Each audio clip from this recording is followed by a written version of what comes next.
अस्सलाम वालेकुम मैं तैयब एजाज़ उम्मीद करता हूँ तमाम ताल्लुक़ खैर ऑफ़िस से होंगे जहाँ कहीं में होंगे अपने अहल खाना के साथ एक अच्छी ज़िंदगी बसर कर रहे होंगे। चैनल को लाइक करें, सब्सक्राइब करें, कमेंट करें। मैं हमेशा केस स्टडीज़ आपके पास लेकर आता हूँ। I always come up with the case studies और आज का एक और केस स्टडी है रुडन का। मेरे पास एक फ़ाइल आई रुडन की जिसमें 2 कनाल की फ़ाइल थी।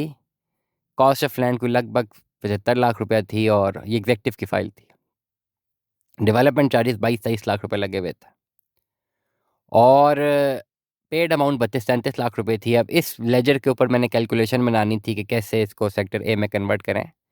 But before going into the detail तो मैंने सबसे पहले क्लाइंट से कहा कि आप मुझे इसका ये अपडेटेड लेजर है, तो उन्होंने कहा अपडेटेड तो नहीं है। तो मैंने कहा मुझे अपडेटेड भेजें। उन्होंने कहा जी टाइम लगेगा। मैंने कहा भले टाइम ले लें बट अपडेटेड लेजर भेजें because I am only able to do the calculation on the updated ledger. ठीक है?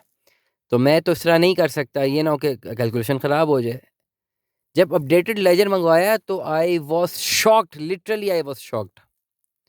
अपडेटेड लेजर में कॉस्ट ऑफ लैंड बढ़कर 75 लाख से 85 लाख गई हुई थी और डेवलपमेंट चार्जेस 70 लाख रुपए।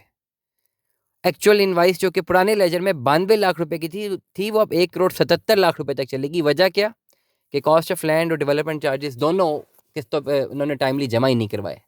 तो जो प्लॉट 92 लाख रुपए में मिलना था वो प्लॉट चला गया 1 करोड़ 78 लाख रुपए में, जमा 33 लाख रुपए। और क्लाइंट रब्ता कर रहे थे कि भाई 33 लाख जमा है, ये रहता है 92 लाख का प्लॉट है, ये 50-60 लाख कैसे सेटल करें, सेक्टर ए में प्लॉट लें। तो वो अक्सर होता ही है ना कि एक मुहावरा है कि नमाज़ें बख्शवाने गए थे रोज़े गले पड़ गए। तो ये वो हालात हैं कि जिन लोगों ने रुडन में अपनी इन्वेस्टमेंट्स की हुई और फिर सीख ही नहीं किया, रुडन की मैनेजमेंट ने यके बाद दीगरे आपके ऊपर जो है ना चार्जेस भी लगाए हैं और तेज़ जो है इन्होंने लेजर्स जो हैं अपडेट किए हैं। अब सेटलमेंट क्या होगी, that is very important to understand. Settlement अब पुराने लेजर पे नहीं होगी। अब ये नहीं होगा कि वो साहब बोल रहे हैं कि जी ये जितने मेरी रिमेनिंग अमाउंट है 50-60 लाख रुपए की, ये मैं देता हूँ वन गो में, 50% डिस्काउंट भी मुझे दीजिए, प्लॉट भी सेक्टर ए में शिफ्ट कीजिए। ये अब नहीं होगा। जो सेटलमेंट होगी वो नए लेजर पे होगी। अब जो प्लॉट की प्राइस है वो 1 करोड़ 78, 1 करोड़ 79 लाख रुपए जो भी है। मैं खाली केस स्टडी बता रहा हूँ, मैं किसी की फ़ाइल की कोई पर्सनल डिटेल्स आपको मैं नहीं बता रहा।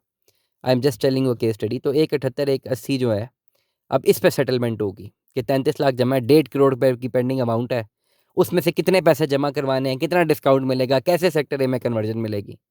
सो वो तमाम तर लोग जिनके पास रुडन में फाइल्स मौजूद हैं, अभी तक कन्वर्जन नहीं की हुई, ऑलरेडी बहुत लेट है। सेक्टर ए में कन्वर्जन कीजिए और पैसे तो देने ही हैं। You have to clear your cost of land और डेवलपमेंट चार्जेस, ये दोनों चीज़ें तो करनी है। तो जब करनी ही है तो फिर then go for the conversion to sector A, वहीं पर आप फ़ायदे में रहेंगे। दुआ में याद रखिएगा, अपना बहुत सारा ख्याल रखिएगा। Stay tune with us. अल्लाह हाफ़िज़।